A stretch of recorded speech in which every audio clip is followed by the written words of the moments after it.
granted, and I commend, honor, and thank you for your tireless effort, steadfast support, and willingness to go the extra mile for the sake of a brighter future for Africa and for humanity.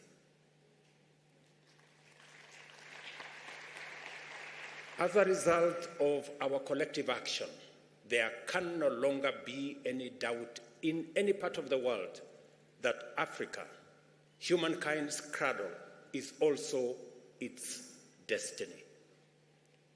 Our potential, made up of incomparable young, resilient, and motivated human capital, natural resource wealth, and green energy potential, is going to define the future of global opportunity for unprecedented prosperity and a new paradigm of industrialization that respects the environment and supports our planet's capacity to sustain biodiversity.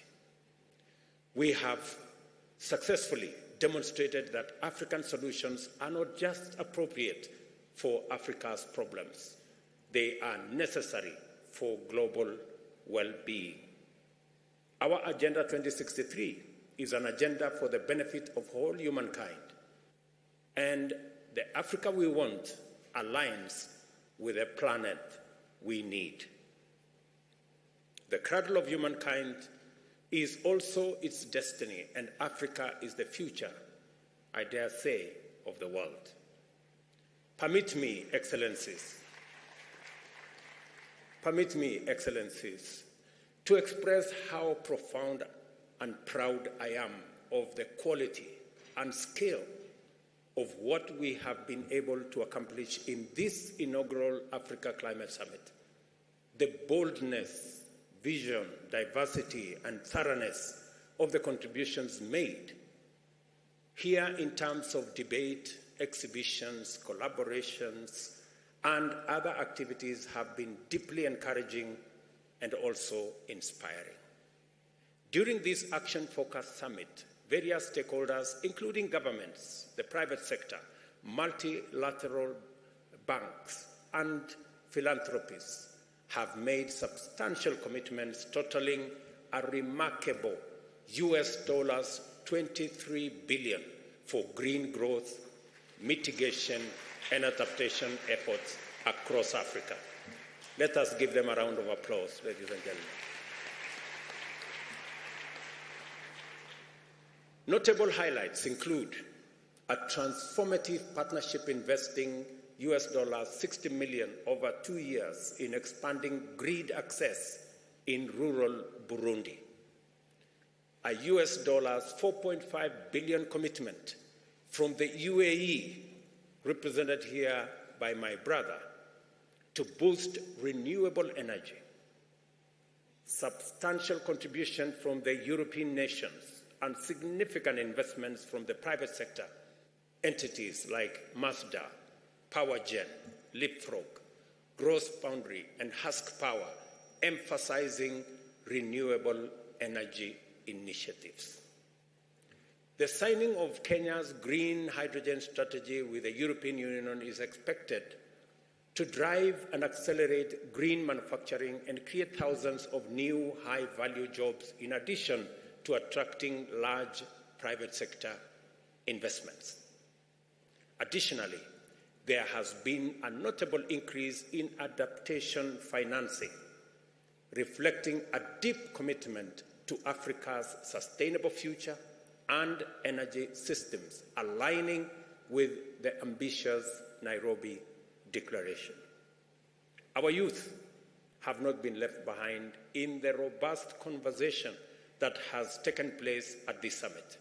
They have provided us with excellent models on how we must approach our date with an African future, by being open to possibility, bold in imagination, and willing to embrace radical and radically transformative technologies, ready to question the things we take for granted and explore new alternatives, and most of all, always seeking opportunities to collaborate locally as well as globally to achieve positive change. Our youth stand out in this summit, and congratulations to them.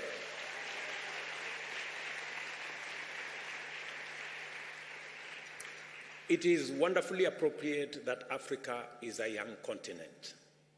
The future does not merely belong to us. Our youth make us the future. Proceeding on the recognition that the reform of the multilateral financial architecture and the mobilization of adequate financial resources is necessary for progress in our journey into the future, we have challenged the international community to exercise a level of imagination in governance and climate action that is commensurate with the imperatives to overcome the immense existential challenges of our time. I am satisfied that we have done very well in our first Africa Climate Summit. I'm delighted that much progress has taken place here, proud that we gave your best and grateful for your steadfast support and commitment to our collective aspirations and unity.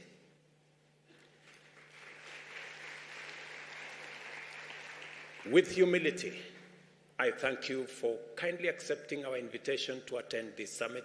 I don't take for granted everybody's attendance, big and small, and for your patience throughout the proceedings. I know some of them were long, you had to wait, but you demonstrated unimaginable patience. I want to say thank you very much. It was necessary. Your devotion to Africa's contribution to the transformation of global climate action is exemplary and admirable. I thank the Committee of African Heads of State on Climate Change for giving me the opportunity to champion this phase of our continent's journey to global leadership and in climate action and green industrialization. And I promise that I will do my very best. I also thank the Africa Union and the Africa Union Commission for their unstinting support for my leadership at the CAHOS and for this summit. Musa Faki and your team, Joseka and your team, thank you very much.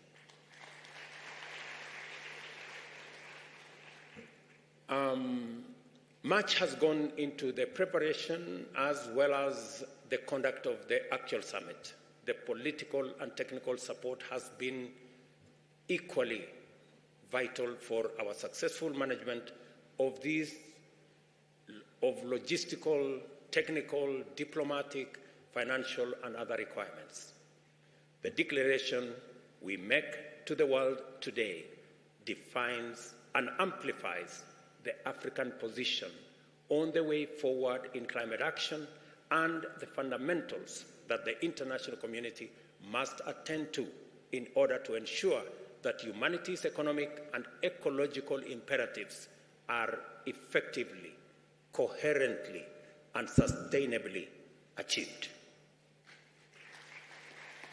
Going forward, we shall use every available opportunity in the busy multilateral calendar, from the G20 meeting, the United Nations General Assembly in a fortnight, the annual meetings of the World Bank Group and the International Monetary Fund soon thereafter, as well as the COP28 to further prosecute our agenda. After our declaration, let us go home satisfied with a job very well done, proud of our progress we have made, and eager to embark on the next phase of our transformation everywhere on our continent. I know we've come from different corners of this continent, please go home with your head very high. You have done very well. Congratulations. May God bless you. May God bless our great continent. And may God bless humanity. Asante sana. Thank you very much. Maybe by conclusion, I gave you some lessons. Mambo? Okay, let's start. Jambo? Okay, let me do it again. When I say jambo, you say jambo. Hello, hello. Jambo? Good. When I say mambo, how are things? You say poa. You say things are cool. In fact, poa means cool. Okay, mambo? Mambo? One final lesson. How to say thank you. You say asante. You can add asante sana. Means thank you very much. Can we go? Asante? Very good. So at least you have some lessons from home. I told you this is home, right? So thank you very much. My very best wishes, and God bless you.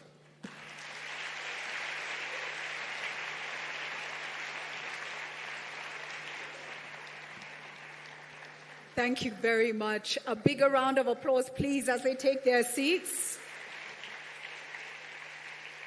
An important moment for Africa. A new Africa is here.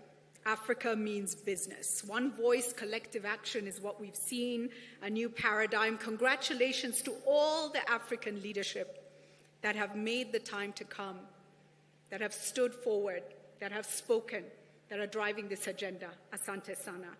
And we are all in it together. So, Your Excellency, a little bit of time for responses. We're going to hear from a few, very short. I will be standing by. We'll hear from a few stakeholders.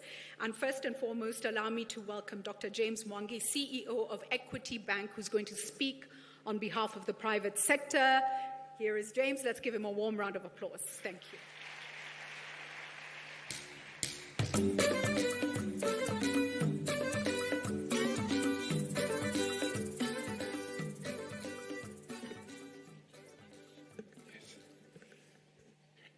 Your Excellencies, we, the private sector of Africa, take this opportunity offered by the African Climate Summit 2023 to affirm our commitment and support in recognition of what our governments have been able to achieve. We feel, as the private sector, we have a role and a responsibility to work together with our governments to deliver on the commitments that the governments have made to the African people. The effort to address climate issues, we will start as a partner and deeply applaud the commitment of the African states to address climate action and to drive green growth and climate finance. We declare our support to the African Declaration and pledge our commitment in very specific areas, namely, on climate finance, we commit to establish mechanisms that scale up green investments from the private sector. On green investment, we commit to adopt green and circular business models, designing products that are environmentally friendly and ensure integration of sustainability throughout the value chains. On decarbonization, we commit to actively seek opportunities for nature-based solutions in decarbonization plans and our commitment to net zero, carbon markets, and just transition. On green transition minerals, we commit to invest in green mineral projects and their value chains to provide fair working conditions, ensure equitable wages, and safeguard the health and safety of employees and any informal sector participants. On food and agriculture, we commit to create critical infrastructure such as refrigeration facilities, warehouses to reduce post-production waste and support market and trade opportunities. Your Excellencies, we pledge our commitment to work together with our governments as the private sector. Thank you.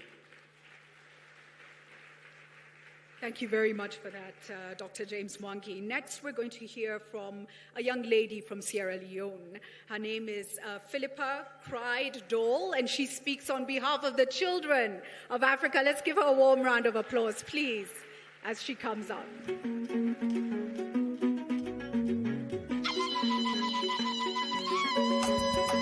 Hey, hey.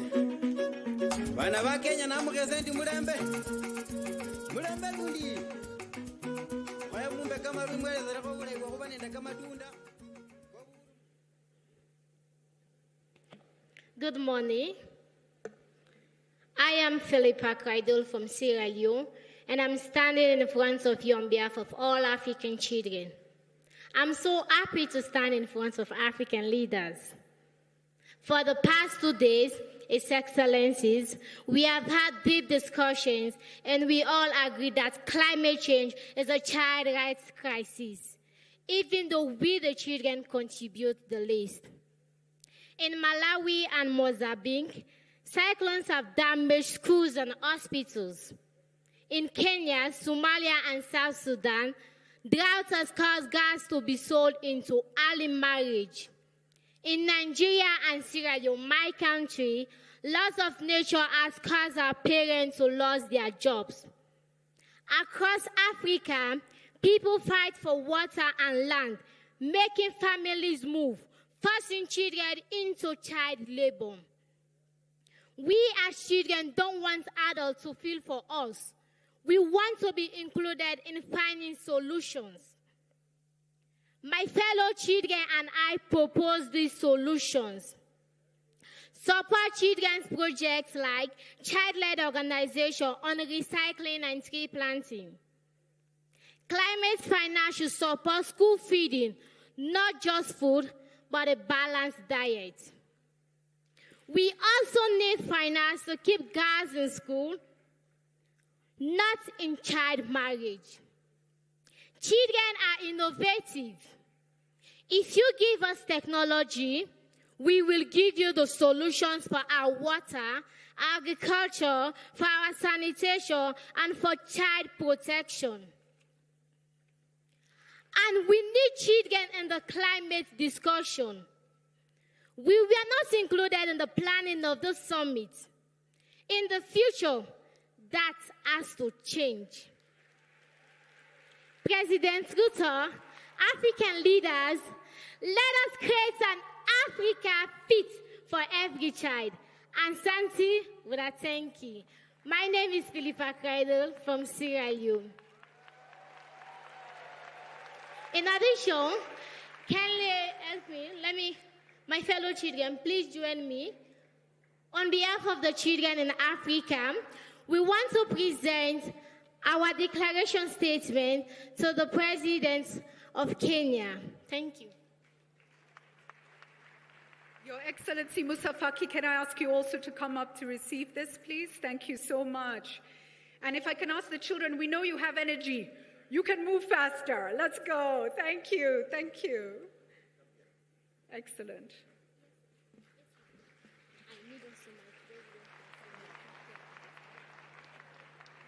Can I ask the President of Sierra Leone, please? Sir? Please, sir. The young lady is from Sierra Leone, so wonderful to have the President there with her. Thank you. And here you have it, the children of Africa presenting their declaration and making it clear they have the solutions for all the problems that face them. They are innovative, they're faster than us, and we need to give them that space. Thank you so much.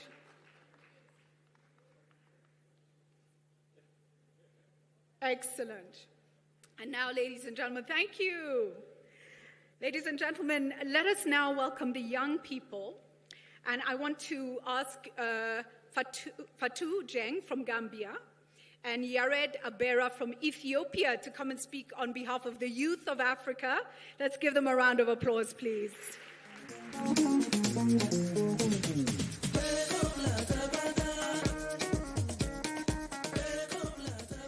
Excellencies, distinguished delegates, invited guests. My name is Fatou Jeng from the Gambia, and I'm joined by my colleague here, Mr. Yared Abela from Ethiopia.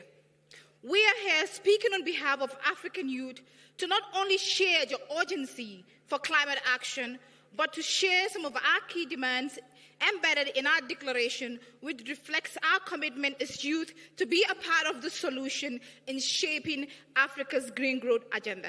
Thank you so much, Mr. President, for recognizing the crucial role young people play in climate action. I think this is what we need from our leadership. However, as youth, we call upon the key stakeholders to recognize, promote, and invest in the decision of the Africa Youth Climate Assembly by establishing the Assembly as the principal forum for consolidating and meaningfully enhancing the coordination of youth engagement in climate governance across member states beyond the Africa Climate Summit.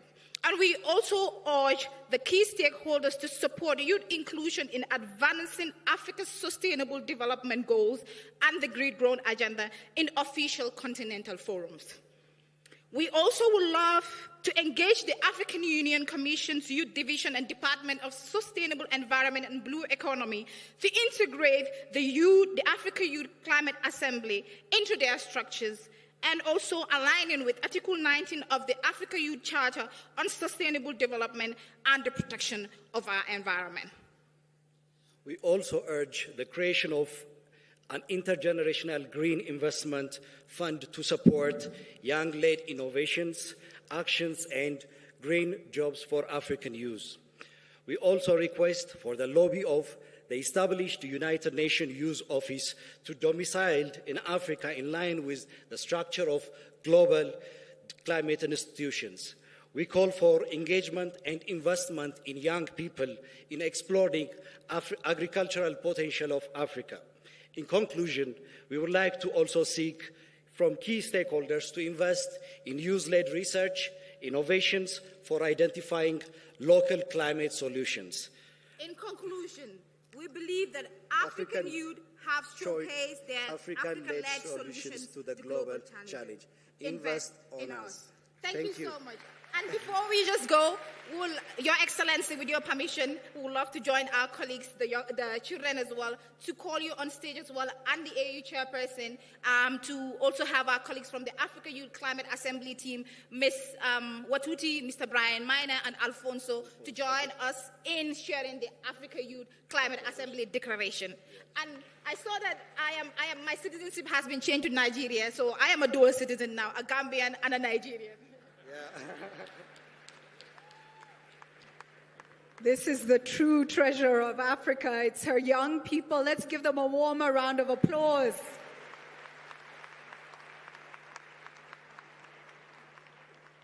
They are the bright light. And here we have them handing over the Youth Declaration to His Excellency Moussa Faki and His Excellency President William Ruto. Thank you so much. Thank you. Next, ladies and gentlemen, allow me to call on the voices of the indigenous peoples. The Ogiek community live in Kenya's Mau and Mount Elgon forests, and some of you will know that these are critical water catchment areas. They are protectors of our forests. They are our forest keepers. A warm welcome to Judy Kipkenda from the Ogiek community. Thank you. Your Excellency, President of Kenya, Dr. William Samoei Ruto, distinguished excellencies from different countries, our governors, and all other guests. Good morning. My name is Judy Kipkenda from the Ogiek people of Kenya. We, the African indigenous peoples, gathered for the African Climate Summit, pre-summit forum, from the 1st to 3rd of September 2023 here in Nairobi, Kenya. Hereby, we call on African states, governments, bilateral institutions, and other actors to create a focal point and liaison offices at the African Union headquarters of Africa for indigenous peoples. We call on them to ensure effective and meaningful participation of African indigenous peoples in all development agendas and high-level decision-making processes such as the African Climate Summit. We call for stop to further displacement or forceful evictions of indigenous peoples from their territories. We call on you to affirm effective safeguards and security of land tenure and natural resources to guarantee bare minimum application of free prior informed consent, principles on any investments or projects on indigenous peoples' lands and territories as enshrined in the United Declaration of Indigenous Peoples' Rights. We call for the recognition and strengthening of traditional knowledge systems that promote adaptation and resilience through policy frameworks and programs. We call for partnerships that integrate traditional knowledge with conventional scientific knowledge systems and practices. We call that you ensure ease of mobility of Africa indigenous peoples scattered across nation states through policy interventions and mutually negotiated transhumance protocols to help promote climate resilience. We also call that you develop clear guidelines and policy frameworks to cushion indigenous peoples from potential exploitation of dishonest investors, especially on carbon trading. We call that you accelerate meaningful and impactful sustainable development projects and benefit sharing. Establish Indigenous Peoples Climate Resilience Fund to accelerate the realization of sustainable development goals and to mitigate against the impact of climate change on indigenous peoples, in particularly women, children, youth, and persons with disability. In conclusion, we reiterate that although we, the indigenous peoples, contribute the least to global emissions that lead to climate change, we suffer the most from its consequences. We are here with a solution and experiential lessons from Mama Africa. There can be nothing for us without us. Thank you so much. Mr. President, if you would like, I would like to present this to you.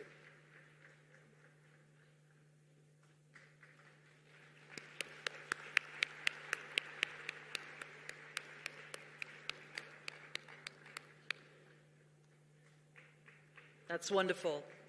Thank you so much for that extremely important response. A warm round of applause there as well. Thank you. We'd like to invite a response now on behalf of the ecumenical community and ask Reverend Dr. Lesmore to say a few words.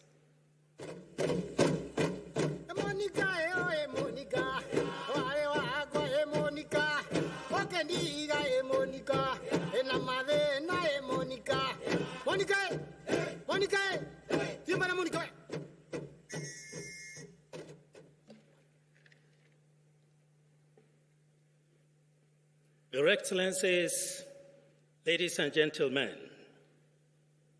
Africa indeed is a religious continent, and therefore nothing can be done without recognizing the influence of religion in whatever that we do as a people and as a continent. Incidentally, the Africa Climate Summit is taking place within the season of creation, where people of faith and good intentions are invited to pray and take action for our common home that is bleeding and groaning because of human actions driven by greed.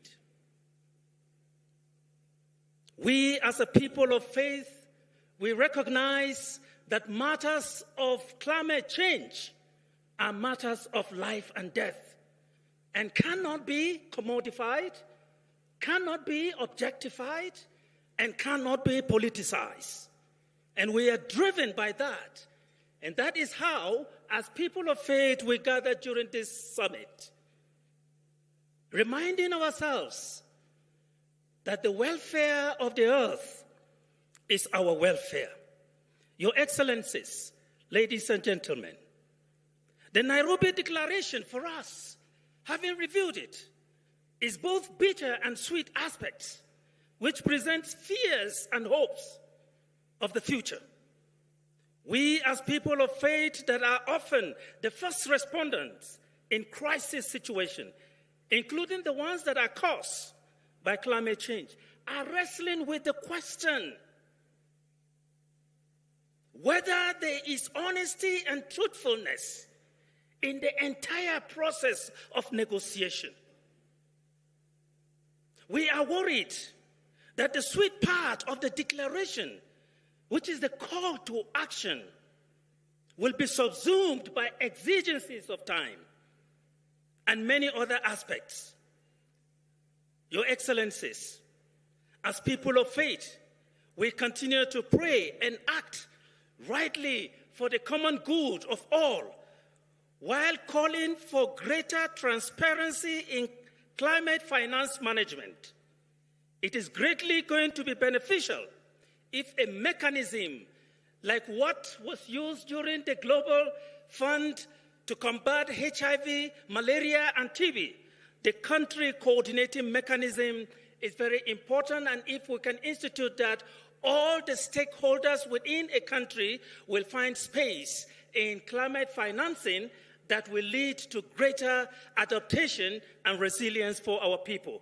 May God bless Africa, our home, and our future. I thank you. Mr. President, I also have a text of sermon for you.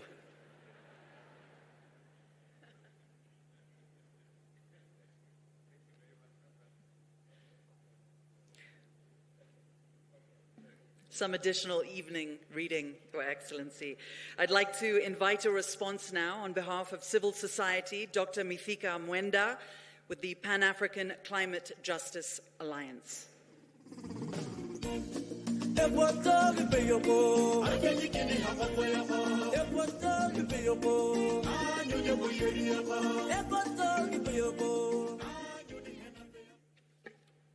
Dear Excellencies, distinguished delegates, ladies and gentlemen, all protocols observed.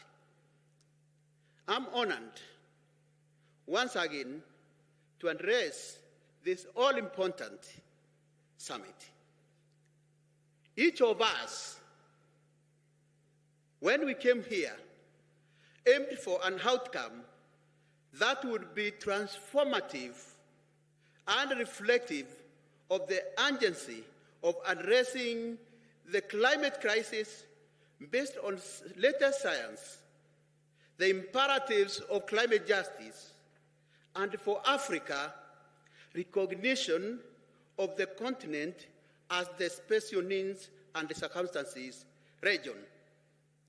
Throughout the 2 days, we have listened to our leaders and all key stakeholders. We have no doubt, listening to our leaders, that they understand the existential threats posed by the climate emergency, and in totality, hearing from them, we have some convergence on very critical issues. And one of it is enhanced contribution by those who have caused the climate crisis to honor their commitment by deeply cutting their emissions, because that is where the biggest problem is, and ceasing from transferring the burden of action to the victims of their actions in the name of forced solutions to climate change. And so, also, providing, which is very important, adequate, predictable, and easily accessible finance, particularly for adaptation and resilience building in Africa. At this critical moment, Excellencies, we urge you to prioritize the suffering of the people of Africa, regardless of this outcome. We implore to act with one vision and speak one voice at the upcoming COP28 in UAE, and really urge you to really reflect on what is happening to our people. I want to conclude by saying that time is of essence. The scientific evidence is compelling, the window of opportunity is closing, and the stakes are too high. We must act swiftly, together, for a sustainable, ecologically just, equitable future for Africa and the world. And Your Excellency, following the protocol of others, I would urge that I present also a text, though I know we are presented and submitted our document. Thank you, Your Excellency, for accepting to receive me.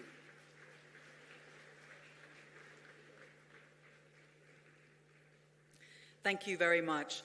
I'd like to invite a response now on behalf of parliamentarians, the Honourable Charity Kathambi Chepkwony, Chair of the Parliamentary Caucus on Climate Change.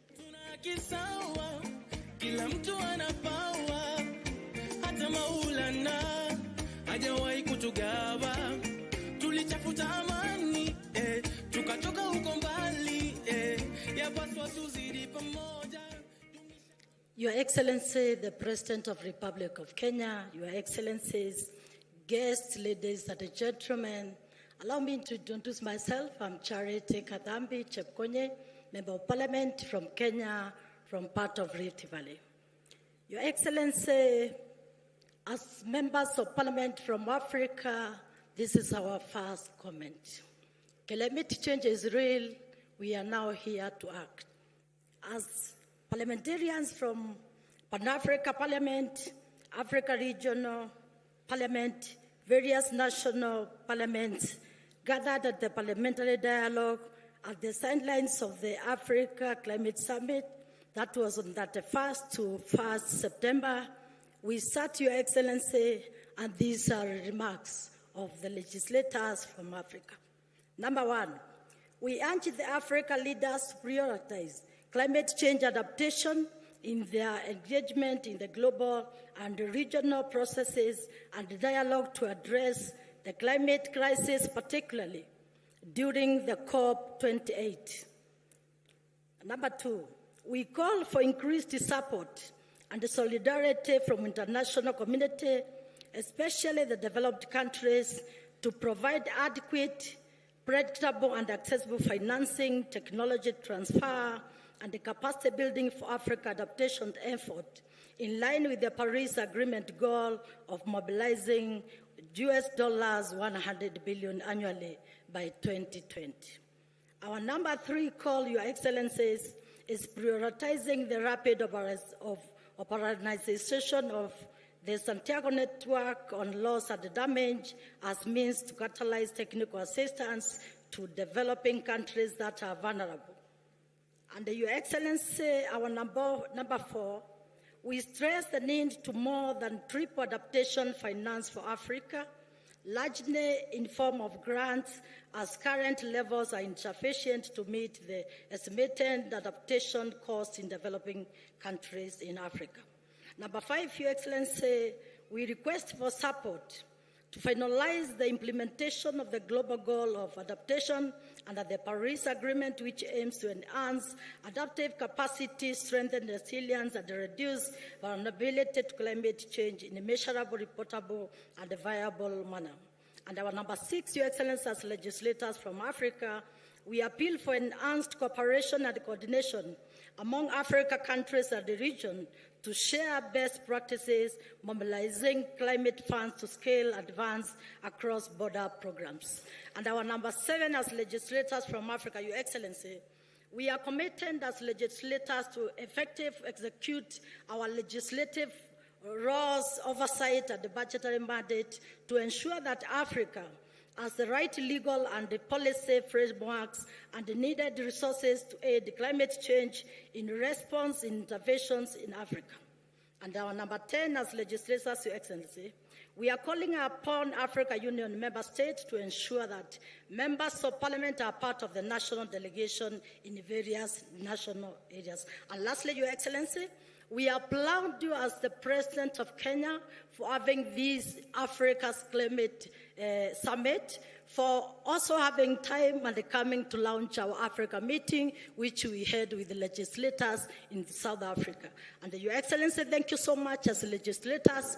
We appreciate for getting this platform where we get position to share our ideas, our challenges, and the best practices. And lastly, Your Excellency, it is also good in this forum I say that Kenya is the first country in Africa continent to have a Climate Change Act 2016. And lastly, Your Excellency, we have also managed to do the new Amendment Bill 2023 in inclusion of the carbon credits and the trading. Thank you, Your Excellency. Sir, allow me to submit what members of parliament have told me to submit to you. Thank you very much. Your Excellency, you're getting your steps in. But Musa Faki is getting away lightly with no extra homework. So it's been noted, Excellency. Now I'd like to invite a response from the World Meteorological Organization and ask Plenary Talas, the Secretary General of WMO, to make a few remarks.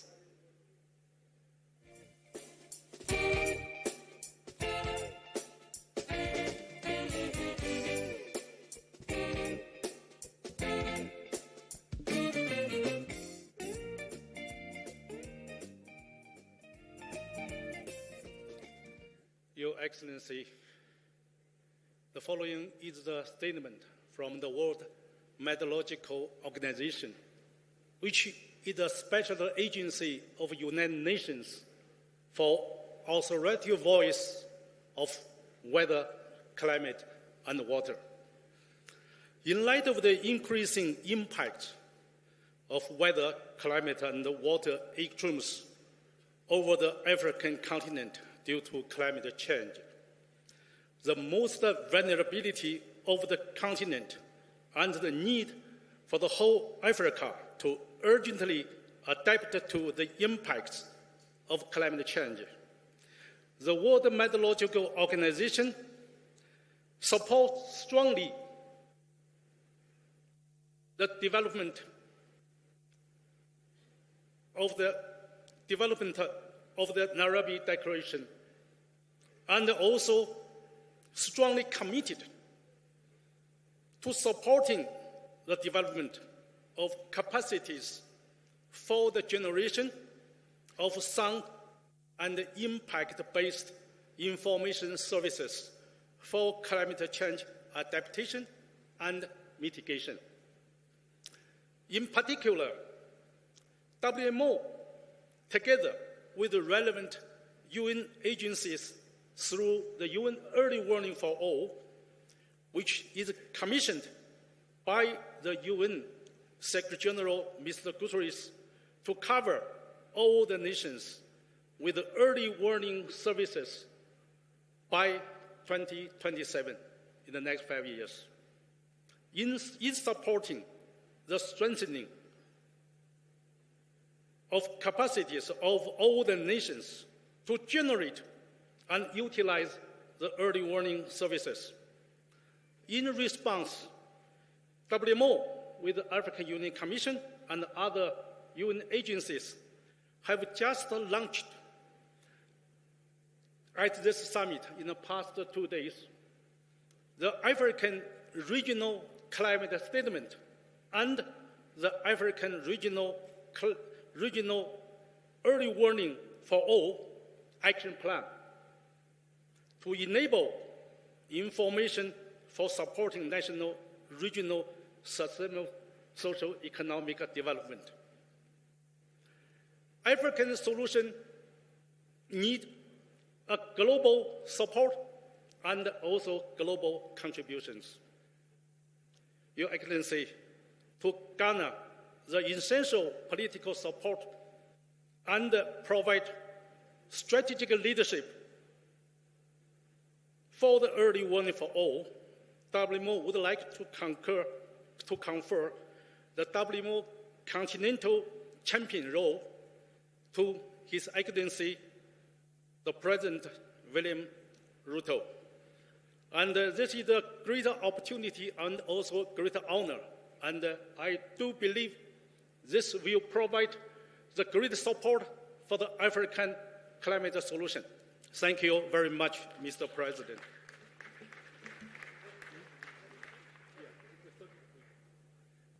Your Excellency, the certificate from World Meteorological Organization. Thank you so much. Your Excellency Moussa Faki, please also come and receive the certificate for all your hard work as well. Thank you.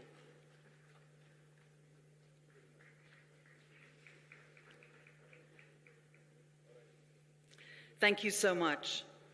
I'd like to now invite a ministerial response and ask the head of the delegation, His Excellency Mr. Kumaran Periasamy, the Additional Secretary of Economic Relations and Development Partnership, Ministry of External Affairs of the Government of India, to say a few words.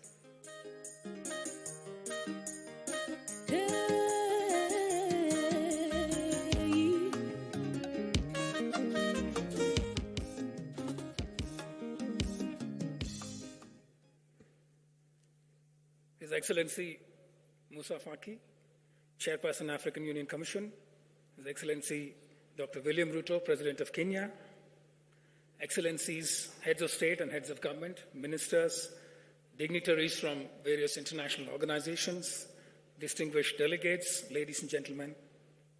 I'm honored to represent the Government of India at this historic Africa Climate Summit.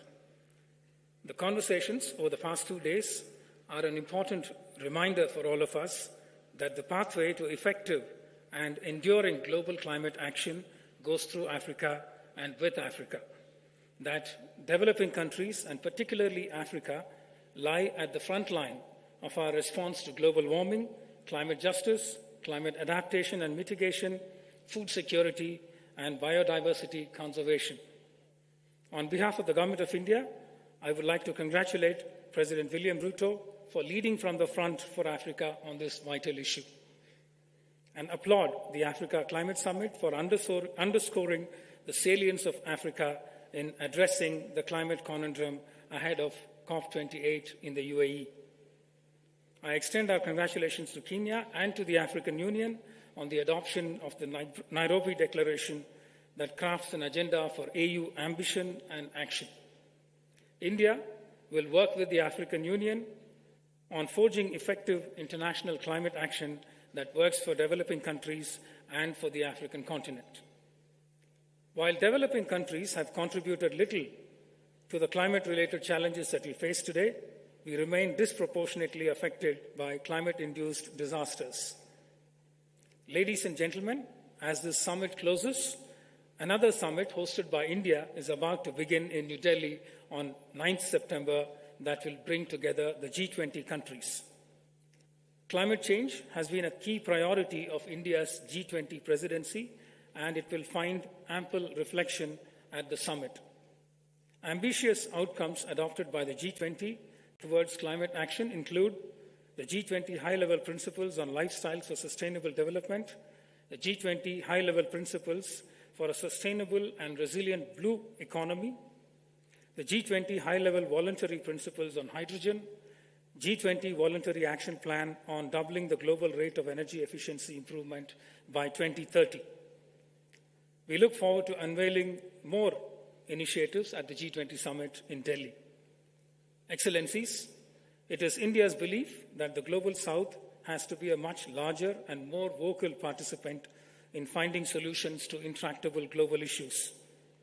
While most of us resoundingly endorse the urgent call for climate action, the ability of developing countries to take effective climate action is interlinked with the availability of means of implementation, such as climate finance, transfer of technology, and capacity building.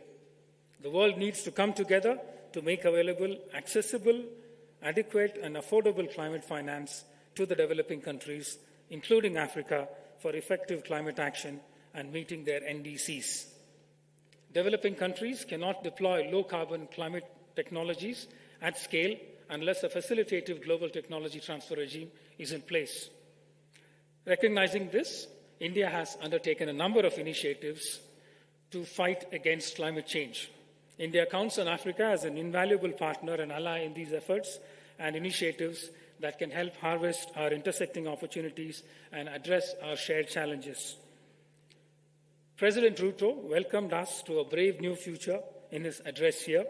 It is a vision of the future that resonates with us, a future that recognizes the interconnections that bind us, and a future where our potential as countries and as people have an opportunity to find their due expression. I close by saying you have India's steadfast partnership in this endeavor. Asante Nisana, thank you and namaskar.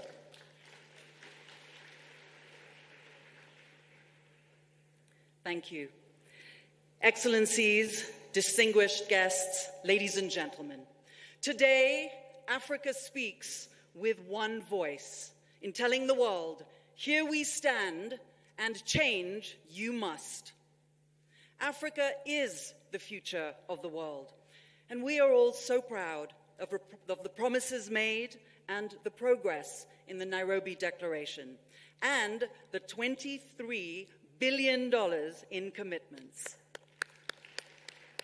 Congratulations once again to all our leaders, especially to our President, Mheshimiwa Rais, for your leadership and your commitment.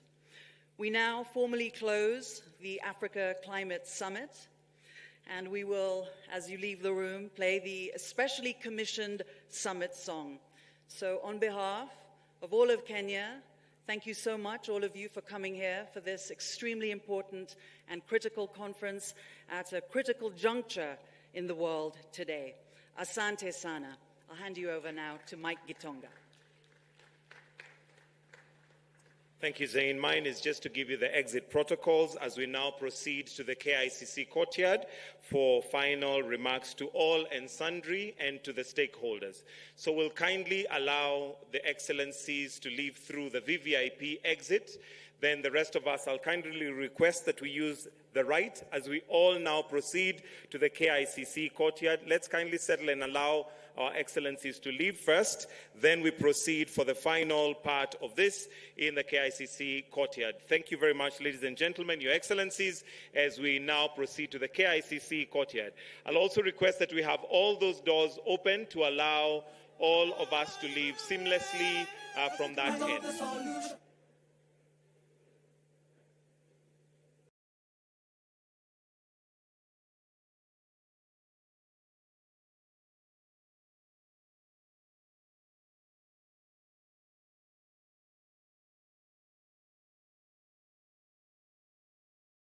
And this is of course called for the great role of parliamentarians in issuing bills and legislative actions that could help drive this green growth agenda.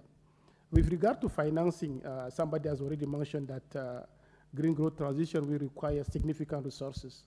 Actually, it is estimated at about